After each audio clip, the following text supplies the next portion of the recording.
Hey guys, so today I'm going to be doing a highly requested video. I'm going to be doing a store review of one of our wholesale tiered subscribers. Boss Tech left a comment on one of our videos asking for a review and pointers for their site. Now truthfully, when you're doing a store review, there is a lot to analyze. And I've had some complaints recently about the longer videos that we create on this channel. So to stop this video from getting horrendously long, I have decided to limit how much I analyze and talk about three major aspects of the store. 1. The store design and branding. 2. The products listed in the store. 3. The product listings and descriptions. Alright then Boss Tech, hopefully you won't mind my honest advice. So let's jump straight into it. 1. The store design and branding. When it comes to dropshipping, having a nicely designed store definitely helps. But the honest truth is that it is not the most important thing. The most important thing is the marketing.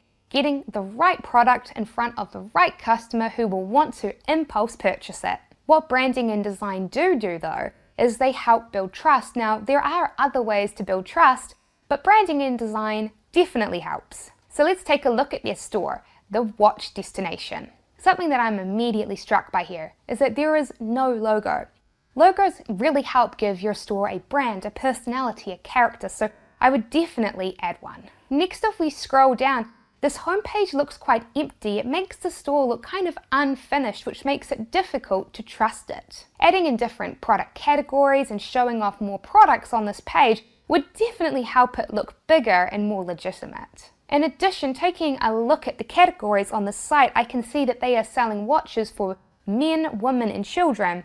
Yet the store design would be unlikely to appeal to a female or to someone who is looking to purchase a watch for their child. On the homepage, there is only a male represented in the picture, and the color scheme and design is what you'd expect from a somewhat classy male clothing or accessory store. So if you do plan to test ads for the female watches and the children watches, you're going to be at a really big disadvantage from the start because the branding does not fit them. Which also brings me to my next point. This branding is quite generic. Remember what we've been talking about a lot on Wholesale Tiered these past few months.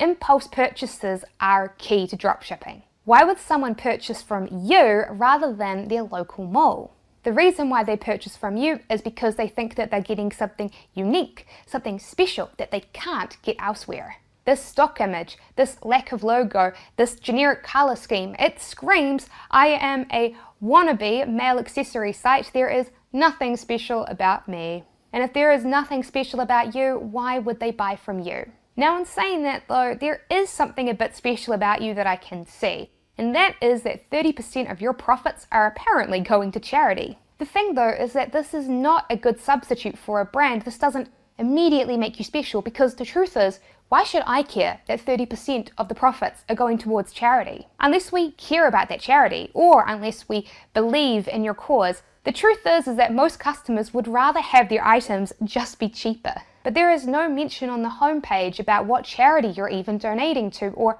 a story about why you are and why we should care. And if we come over to the About Our Cause page, it's pretty empty. All it says is that you're donating to a new charity every month and you list it. There is no mention about why you are doing this. Without a story behind why you are doing this and why the customer should care, the truth is that they would much rather just go to another watch store that are selling watches that are cheaper.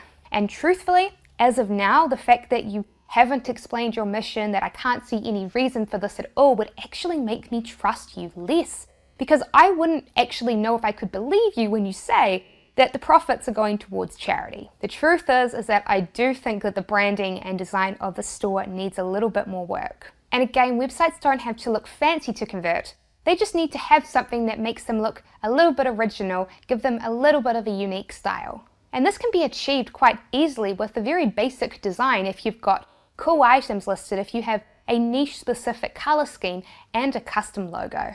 Alright, so let's move on to what is arguably the most important part of the store. 2. The products listed in the store. Good products that connect with the customer and make them feel something emotionally are key. So let's take a look at Boss Tech's product selection. So I have decided to start off in the men's category since this is clearly the primary category for the store. Something that I'm super happy to see is that a lot of products have been added to the store, which is great.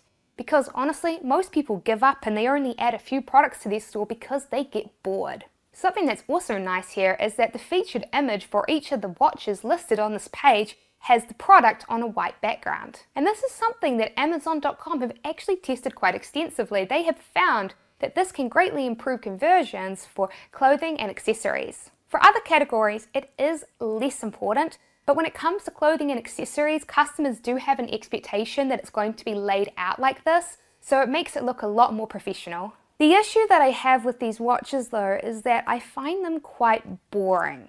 To be fair, I am a female and these are male watches, but they don't look very exciting. They look like, well, just watches. I mean, yes, they look like nice watches, but ultimately they're just watches. To help you understand what I mean, let's take these two mugs here. This one here is a mug. It's a perfectly nice mug. It's got a fine design on it and it's pretty easy to sip coffee out of it. But compare it to this mug. This isn't just a nice mug, it's a super unique mug. So, when you drink out of this mug here, it turns your face into a cat. Someone that loves cats and likes cute things would take a look at this and think, wow, this is super cool. In fact, it's so cool that it inspires people to tag their friends in posts that are advertisements for it so that they can show it off to them. So when you're choosing your products, don't just choose nice products. Stop and think, hey, what niche does this product appeal to? Is there a particular type of customer out there that would stop and take a look at your product and think, wow, I really, really want that? So coming back, let's go and take a look at the female watches. And the truth is that this category has a bit more potential. Like, take a look at this watch here. I'm fairly certain that this specific watch, my friend Fred Lamb has had a fair bit of success in advertising, but don't quote me there. This watch though, it has a lot more potential. Why? Well, because it specifically appeals to people that are interested in traveling the world. And this watch over here, it also has a lot more potential. Why?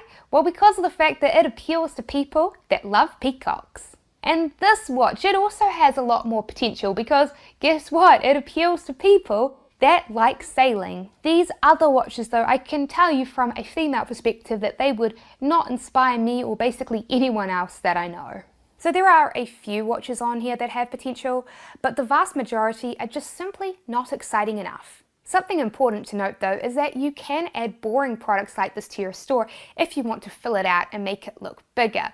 It definitely works in that regard. But honestly, most of these watches are not ones that I would be willing to run ads to. They are just simply not interesting enough. They don't appeal to any specific niche, hobby, or passion. 3. The product pages and descriptions. I see a lot of dropshippers cut corners with this, which is a real big shame because it is a major mistake. They are far more likely to focus upon updating their homepage than they are to work on their product descriptions. Which when you think about it makes very little sense, because your product page is directly part of your funnel. The customer starts out by clicking on your ad. They then go to your product listing. They then purchase the item. Ideally, you'll be giving them an option to add on an item and upsell them. After that, they purchase their products. And if you are savvy, you'll have some sort of follow-up marketing at the end to get them to come back ASAP and buy from you again, like a discount coupon. Now, a lot of customers will add their own steps to this funnel. They'll go and take a look at your home page, they'll take a peek at your About Us page, they might leave you a message, things like that. But no matter what, everyone has to take a look at that product page. It's not a maybe they will come to this product page, it is a everyone has to go through this page, so do not ignore it. So let's go and take a look at the product page for one of the watches that I thought had potential, the woman's sailing watch. Let's go from the top down and start out by taking a look at the name and title for the watch. So honestly, I'm not much of a sailing fan. I am a bit of a plane buff though, even though I am secretly really afraid of flying, even though I do it all the time. But even with my little knowledge of sailing, I could tell that this name had nothing to do with it. I did a check for what it means. It's a French word. It means to link or join or band. It has nothing to do with sailing or boats. If you're crafting a title for your product page, like say the sailing watch here, it's a really good idea to try to use at least one emotive word and a word that is related to your niche, in this case, sailing or boats. Now taking a look at the price, it's a pretty good price. Watches like this usually cost around $2.50 to $4 to fulfill, so you've left yourself a nice profit margin after you've accounted for advertising fees and the cost to fulfill and ship it. And it's under $15, which puts it in the price range of being a potential impulse purchase. Now the images are a little bit mixed.